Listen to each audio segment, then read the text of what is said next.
Hello, welcome to the conversation in News Central Television. This is the program where we bring you up to date with all the political happenings on the African continent. I am Gbenga, Aborowa.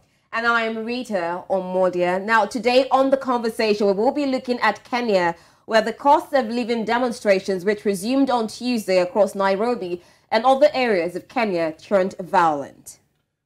Now, also on the program today, we will be looking at Sudan, where the rival generals have agreed in principle to a 7-day ceasefire. The crisis has left at least 528 people killed and 4,599 injured. Now, when they say in principle, I wonder what they mean by that. Yeah, but I mean, in principle, it's just in principle on paper, but just the reality is different. So what's the point? If we just have on paper, what people need is this ceasefire actually coming to pass and, you know... an enforceable one. Yes, so not just in principle. It's really quite sad. And happy International Press Freedom Day to you, my dearest colleague, Rita. Dearest colleague. So we had Happy Workers' Day on Monday, and then today we're having, Press Freedom Day, and this emphasized the need for free press all over the world. Are we not lucky to be working in Nigeria? You know, Nigeria ranks 126 out of 180 countries. There's still work to be done, but a lot of work. I mean, we still express ourselves to a certain degree, so... Yeah, but we still need more to be done concerning all of that. I mean, no inhibition when it comes to press, freedom of rights, you being able to say what you want to say. I think we still need more of that in Nigeria and in Africa generally, especially in situations where there are now military coups and then somehow we have authoritarian leaders, so to say, in these countries. Now, Rita, are there things you want to say that you feel because of lack of press freedom, you're not able to express yourself? Well, there will be certain things that you might not necessarily be able to say because of certain conditions. Definitely. Me, I'm different, though. I think I can say anything I want. So what can you say now? So tell me something that you can say generally right here on national TV. I mean, I just want our leaders to lead us right. That's all. Before you get me into trouble, we'll start off in Kenya, where Kenyan riot police fired tear gas on opposition members of parliament on Tuesday during a new round of anti-government demonstrations over cost of living crisis and last year's disputed election. Tear gas canisters were launched at members of the opposition leader Raila Odinga Azimio La Umoja's One Kenya coalition near President William Ruto's office in downtown Nairobi, according to footage of the incident. The MPs were seeking to deliver a petition over what Azimio has described as unacceptably high cost of fuel, food and electricity. Nairobi Regional Police Commander Adamson Bungei had announced on Sunday that Azimio had been denied permission to hold the new demonstrations. But the coalition had insisted the action would go ahead. Odinga's side had in April announced a halt to the demonstrations to allow bipartisan talks to take place. But the process appears to have stalled amid disputes over the modalities of the dialogue. As well as a petition of Ruto's office, Azimio said it would submit a petition to the Independent Election and Boundaries Commission showing that the results of the August election were doctored. Now, joining us for this conversation, we have Ken Ogembo, a program manager at Siasa Place, joining us from Nairobi, Kenya. Thank you so much, Ken, for joining us in this conversation. Thank you very much for having me. All right, now, starting with what happened on Tuesday, I mean, what specific issues related to the cost of living crisis and last year's disputed elections are the protesters raising in these demonstrations that we saw on Tuesday? So, thank you so much. First, we need to acknowledge that access to food is a fundamental right in the Kenyan Constitution. That is Article 43C. And now the cost of food, as we speak, is at a point where majority are not able to afford. We understand that that is what the opposition Azimio is using just to drive their point home. But if you look at it critically, there are a number of issues that they're trying to address, and one being they don't believe that elections that we had in 2022, August 2022, were free and fair, and they think they were manipulated. And therefore, they are trying to work to force government into one, opening the server, so that because they have over the time shared some of the data that they are saying they won by almost 8 million against the current regime at 5 million. So what is the best way for them to have their voice heard? That is why they have been able to pick up the cost of living as a priority, because that is what is affecting most of the Kenyans. And now they are pushing it into a way of now initiating a negotiation. And that is how they've been able to get the numbers. That is number one. Number two is the fact that government campaigned on the platform that they are going to make cost of living bearable. And now it is the promise against delivery which has not come forth. And therefore, most of the people believes in what Azimio is saying. And therefore, the constant push for the cost of living and also how they are going to negotiate for their position. Because the other thing they are talking about is restructuring of the current electoral body. In Kenya, we call it the IEBC. How do we have a step, because government seem to be hell-bent to dictate how they are going to reconstitute the IEBC, because currently we only have four. Four have retired, and which means the next 4 retired, 4 were pushed out of the office, and therefore we don't have the commissioner. But in the process, government has laid a process that is likely to lock them out, and therefore they are not able to have a voice in 2027 election, and therefore they're trying to combine it and just use the protest to be able to get their way in. Now, Ken, you've mentioned the reasons why the Azimio La Umoja coalition has been protesting. These protests have gone on for quite some time, and they took a break during the holy month of Ramadan, and they've resumed again. So how has the government of President William Ruto responded to the protest, and what measures has it taken to address the concerns? These concerns that you mentioned, the opposition and the public. Yeah, I don't think if there was some element of government trying to reach out, but I don't think if they took it seriously, probably they were thinking of the cost implication, where Nairobi is the capital city and there was no business going on in Nairobi and they were losing a lot of money. So they said, let's try to go, because if you look at it critically, what are they talking about?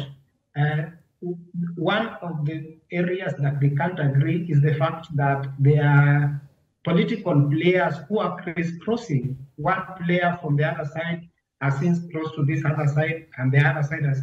So if you hear what the reason why the talk has stalled is because of something that you just require a phone call and the story is done. In my opinion, is that government was trying to deliberately delay and buy time so that people would lose hope.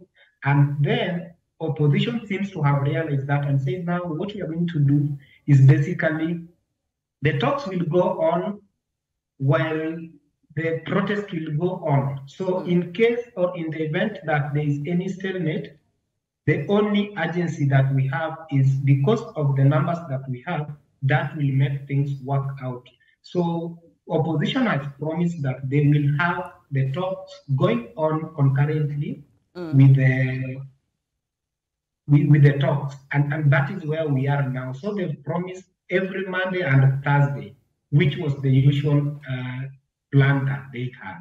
Okay. All right, now, Ken, looking at all of this, I mean, President William Ruto said, you know, let's have talks and let's see how we can come to the negotiating table. But opposition Raila Odinga is saying he's not still secured about these talks, which you clearly highlighted.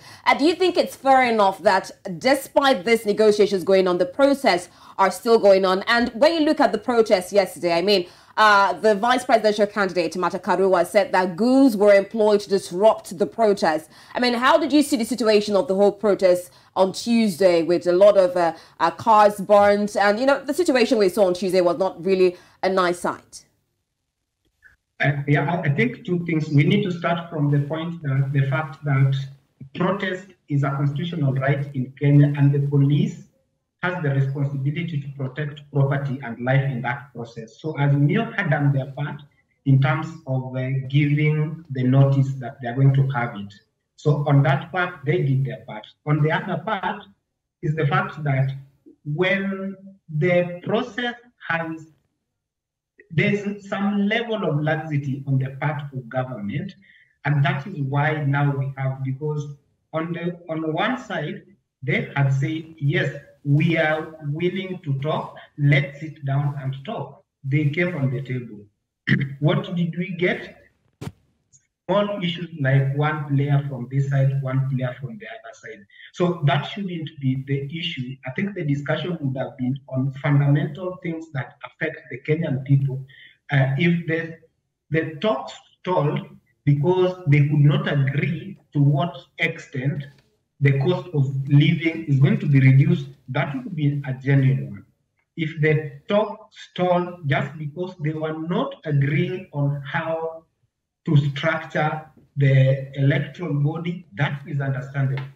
But when the talk stalled just because of the players, then it's lack of seriousness. And therefore, for me, I think government needed to show the leadership and be able to pick up, because some of the things that they're talking about, look at a lot of businesses could not operate yesterday, and that is likely to happen on Friday. How many people are losing business? Does that inspire the best interest of the probably people? And that brings me to this question, Ken. I mean, we seem to have a Mexican standoff. The government side is not budging, opposition is not budging, and nobody's making any serious concessions. And, you know, you can't demonstrate in perpetuity. That brings me to this question. What impact have the protests had on the Kenyan economy, and how have businesses and ordinary citizens been affected? I don't really have the figures to quantify, but based on what I can say, because there are a lot of people who are not able to open the businesses, especially in town. So you realize, start from the matatu, most of the matatus can't operate during the day. We saw a number of trucks, buses being burnt down. Those are jobs lost. Those are people who probably, you know, Kenya also connect East and Central Africa. So most of the goods that are supposed to be used in Uganda, Rwanda, Burundi, passes through Kenya. Ugandans couldn't get their goods. And so there are a lot of people that were affected. And you realize that, more importantly, look at the people who probably depend on the day-to-day job. So if they don't get the job, they didn't get food.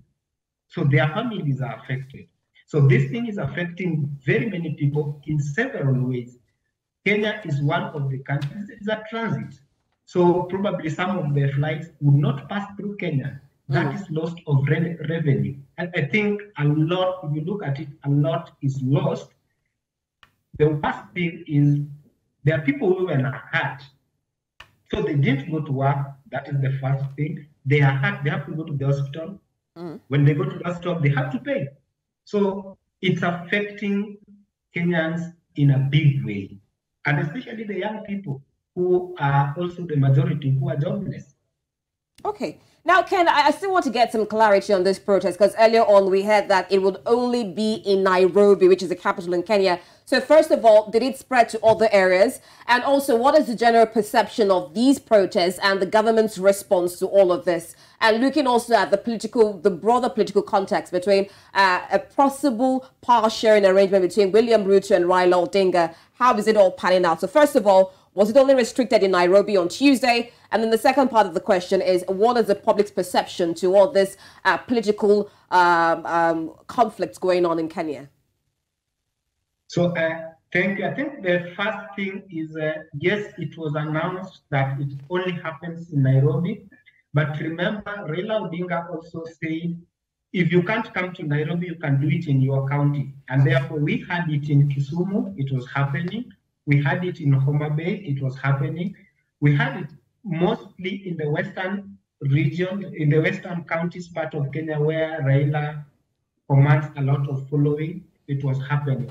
We also saw just before the return of the protest, we also saw them going to Muranga, which means probably they are testing waters and they are seeing how. So very soon, if it is not resolved, we are likely to see it expanding to other counties. So I think government needs to act. When it comes to perception, Kenya is a bit political, and you'll realize that there are people who think government is right. There are people who think the opposition is right. Looking at it, my opinion is that the opposition has a point, which is valid because the cost of living everybody in Kenya can feel, but they also have a chance to also use other alternatives. But you see in Kenya now, by the fact that protest is a constitutional right, we can't also tell them this is the way to use or this is the way to use. So the country is divided. There are those who are pro and there are those who are against. But as long as we are seeing that youth can come out, protest, they have a right and they have a reason. So unless there is something that we are not aware of, but it's something that has divided the country, and in most cases you realize that opposition will still gain money because of now the cost of living, which is so real to them. Now, Ken, just before we begin to wrap things up, what's the likelihood of the government and opposition parties reaching a resolution through dialogue and a negotiated settlement? Because my colleague did ask you earlier about a possible power sharing deal. And if you look at the history of Kenya, every time former Prime Minister Raila Odinga loses an election, he has a way of ending up in government through the back door or through some type of negotiated settlement. Do you think this is the end game for the Azimio coalition? And how do you see this panning out? We can't write off a power sharing deal in whatever forms, because looking at it is about if you look at it critically, and I want to draw us back to where the day when the president asked for them to talk, and you realize that some of the key things that the opposition brought forward were things that were only keen at serving their interest. And therefore, when they were not met, for me, there were a lot of talks were not on the most immediate things, but were on the political structure, where they were looking at the issue of reforming IBC, how do we reform. So it was more about reform, but not the cost of living. That is interest that they were serving. But immediately things were not working. They flipped so fast, went back to the cost of living, and then it becomes the major agenda. So in the event that government will give them an offer that they think best fit their interest, they will probably come in, and that will form the part of the negotiation, and they will agree. So as long as their interest is served, so negotiation will happen at some point, because the way we are looking at, for me, the way I am looking at it is that the government is going to feel the pain. They are not, at some point, it might even be scaled to other counties, which make it difficult for government to operate. And they'll have to get buy-in and probably give in a few things. So negotiation is likely to happen. The forms is what I still don't know.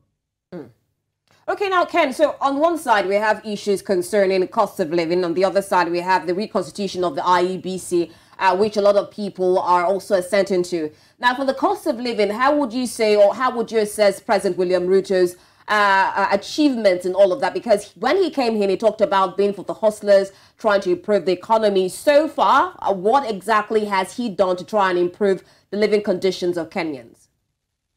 So the president in his campaign made a promise which practically was not possible to achieve. And now people hold him based on that. The cost of food, and especially the most basic commodities, is not a Kenyan problem. It's a problem that affects the entire world. So we need to give him some time, although the reason why he is probably overjudged is based on the fact that there are some of the fundamental mistakes, for me at least, where he would still hire the cabinet, the CAS called cabinet administrative something, who ordinarily are not in the government structure, are going to cost the public a lot of money, but who are otherwise, even their role is not well defined, and it's mostly composed of political failure. So people are judging him between, you are telling us we can't get subsidies so that we reduce the cost of living, but because you're saying there is no money, but you hire. So those are some of the mistakes that he has done. Currently we have seen the cost of unga going down from 230 and there's up to 190. The question is whether this is going to happen for the longest time or for how long. So if it is sustained, we can say he has improved. If it is not sustained, if it gets back to 230, then there is a problem. That is the first front. The second front that I would look at it from is the fact that in the same shelves, if you will find that there is 230, there is a packet of flour that is still at 200 plus, and there is one for 150. And now the discussion has also come in that the one that is 150, which he promised would happen, is a GMO. And now I don't know. And now that is also forming part of the discussion. In general, I think he's making some progress because he said it will reduce, and it is reducing. Thank you very much, Ken Ogembo, Program Manager at Siasa Place in Nairobi. It was a pleasure having you join us on the conversation to discuss this issue, the protest in Kenya. Thank you very much for your time and insight. Thank you for having me.